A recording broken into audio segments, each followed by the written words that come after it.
Hi everybody, I'm Doug from the product team here at Sophos, and today we're going to be taking a look at how to auto-deploy Sophos Server Protection to AWS instances. Now, Intercept X for Server leverages a broad set of protections to stop zero-day attacks, exploits, and hackers. These protections prevent attacks from reaching servers in the first place, they detect attacks before they run, or they stop them and provide a thorough cleanup if they manage to evade protection. It discovers, protects, and visually confirms that the server workloads in the cloud, including Microsoft Azure and Amazon Web Services, are protected, making management easier by displaying relevant information in Sophos Central. Sophos provides several other methods of agent rollout on AWS as captured in the official FAQ.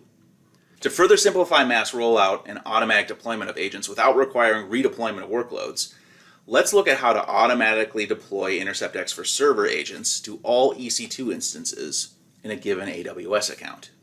Okay, just a quick note before we start. You will need a Sophos Central license for Sophos Endpoint Protection. You'll need working knowledge of AWS, including EC2 instance creation, Lambda functions, Iim Role creation, and Systems Manager.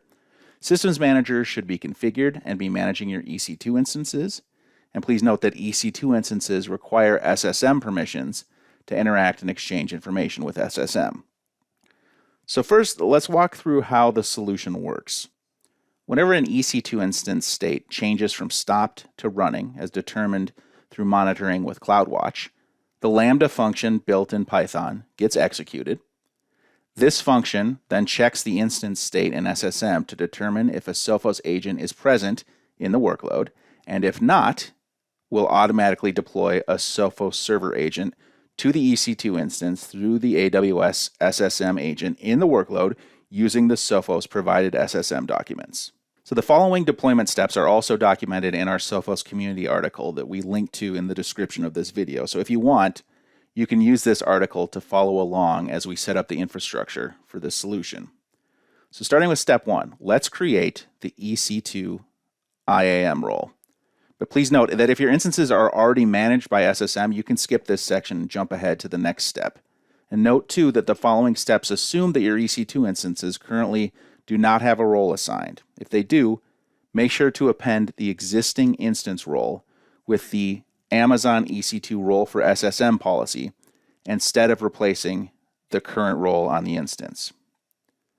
So to create a new Iim role, open your AWS console and navigate to Iim and select Roles, then click Create Role.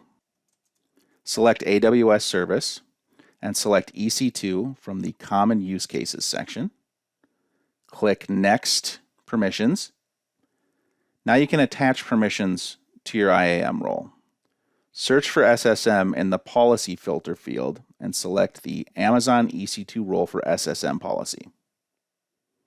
Once you've selected the policy, click Next Tags. Here you can enter any tags you wish to use. And when you're done with that, click Next Review.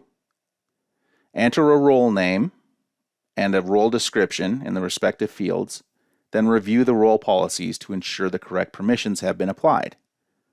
And when you're done with that, click Create Role. Now you can navigate to your EC2 instances in AWS and then select the instance IDs you wish to deploy the agent on. Then click Actions, Security, Modify Iim Role. Select the Iim role we just created and click Save.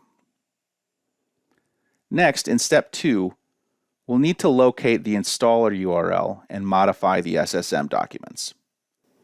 Since Sophos Central uses a client-specific installer URL, it is of utmost importance to modify the provided SSM documents with the relevant URL. To find this URL and modify the SSM document, you start by navigating to Sophos Central and signing in. Next, go to Server Protection, Protect Devices. Right-click on Download Linux Server Installer and copy the URL. Download and unpack this ssm.zip file from the Installation Files section. And when unpacked, this archive should contain the following files: a README file, a Lambda Python 3.7 function, an SSM document that the Lambda function calls to determine the platform type and based on the outcome calls the Linux or Windows documents, an SSM document that downloads and installs the Sophos Linux server agent, and an SSM document that downloads and installs the Windows server agent. Now, it's important to note here that the file names used are referenced in various places across the Lambda function and the SSM documents. So we strongly suggest copying and pasting the exact file names used in the archive when creating the Lambda function and the SSM documents. So with that being said, let's move forward with the deployment. So you want to open the Sophos SSM agent install Linux document in a text editor and navigate to the line containing the URL that you need. So replace the URL in the document with the URL copied from central and save the document. Then you're going to return to Sophos Central and right-click on Download Windows Server Installer to copy the URL. Then open the Sophos Windows Agent install document in a text editor and navigate to the URL line that you see here and replace that with the Windows installer URL we just copied from Sophos Central, and then save the document. So in step 3, we'll upload the SSM documents for Windows and Linux. So navigate to SSM in the AWS console and select Documents from the left-hand menu. Then click Create Command or Session. Then enter a name for your document, for example, Sophos SSM Agent Install Document. Leave the document type as Command Document and set the content to JSON. Paste in the details from the Sophos SSM Agent Install document we downloaded earlier. And click Create Document and repeat these steps for both the Sophos SSM Agent Install Linux and Sophos Windows Agent Install documents. Next, for step 4, we'll need to create an Iim role to enable the Lambda function to connect to the Systems Manager service and execute the required SSM documents. So, open your AWS console and navigate to Iim Roles, then select Create Role, select AWS Service, and select Lambda from the Common Use Cases section. Click Next Permissions, then click Create Policy. Search for Systems Manager in the Service section, then select Systems Manager from the results. In Actions, unfold List, Read, and Write, and select the following permissions: List Documents, Describe Instance Association Status, Describe Instance Information, Describe Instance Patches, Describe Instance Patch States, Describe Instance Patch States for Patch Group, Describe Instance Properties, Get Document, Start Automation Execution, Stop Automation Execution, Send Command. In the Resources section, select All Resources. And now that we've completed defining the policy permissions, click Next Tags.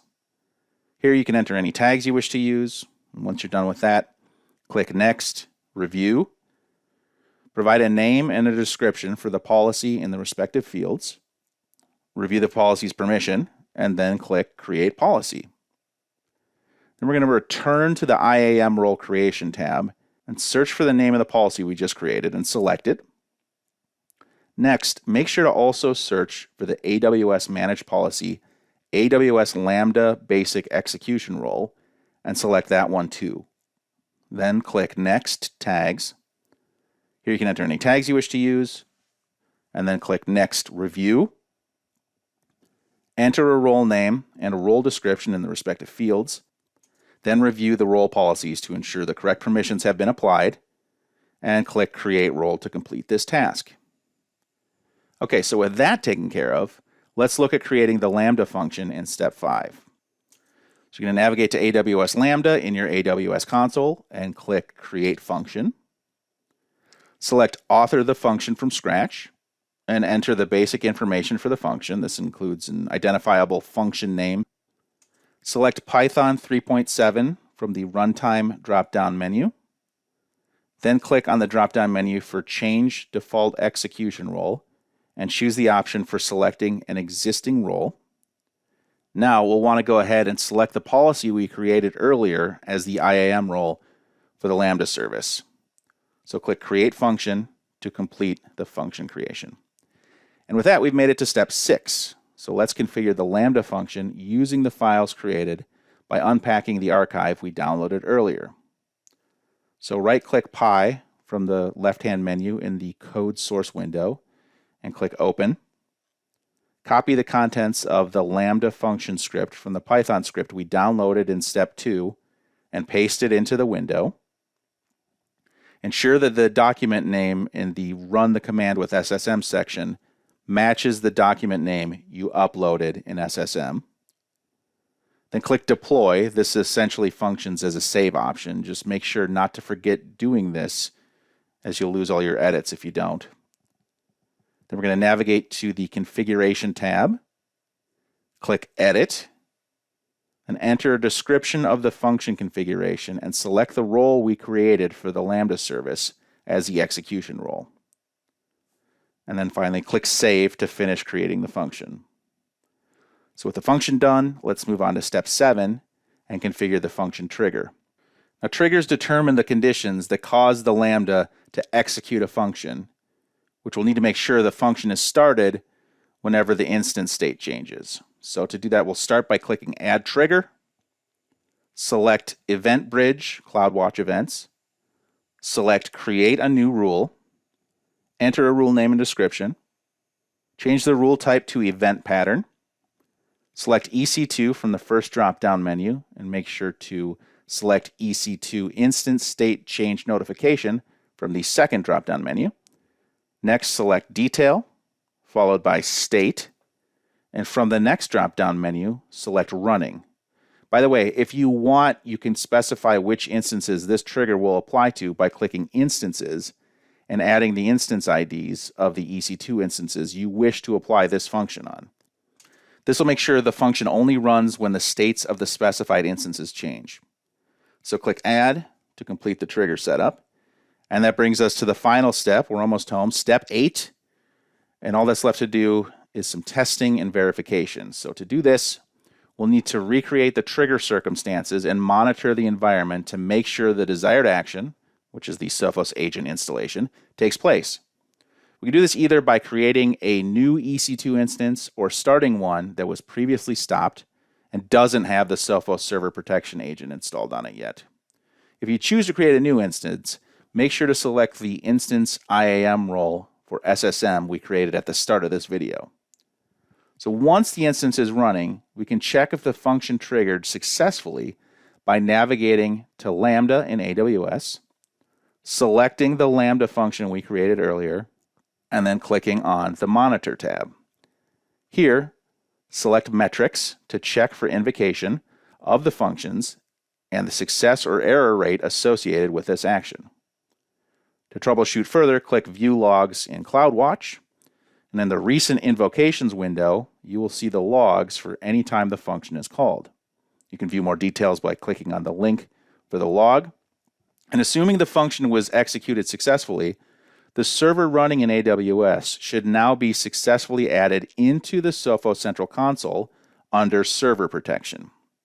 To verify, copy the AWS instance ID of the instance we're using for testing in your EC2 console, then navigate to Sophos Central and open Server Protection. And under Manage, click on Servers, search for the instance ID we just copied, and if it all worked as expected, you should now see a server object whose name begins with the EC2 followed by the instance ID that matches what we just copied from the AWS console. All right, before we wrap up this video, let's just make sure to mention one important caveat. Due to the nature of this solution, it will, by default, attempt to push an agent to all workloads in the account. This can cause issues, of course, with some restricted AMIs, such as Sophos UTM and Sophos Firewall, that are either locked down to a point where local agent installation is not possible, or attempted local installation may result in conflicts.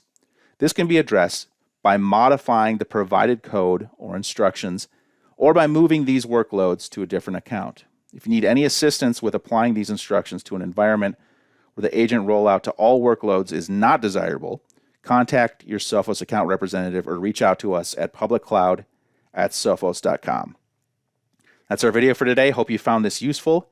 Check out more interesting cloud security videos on this channel and contact us again at publiccloud@sophos.com if you have any questions. Thanks for watching and take care.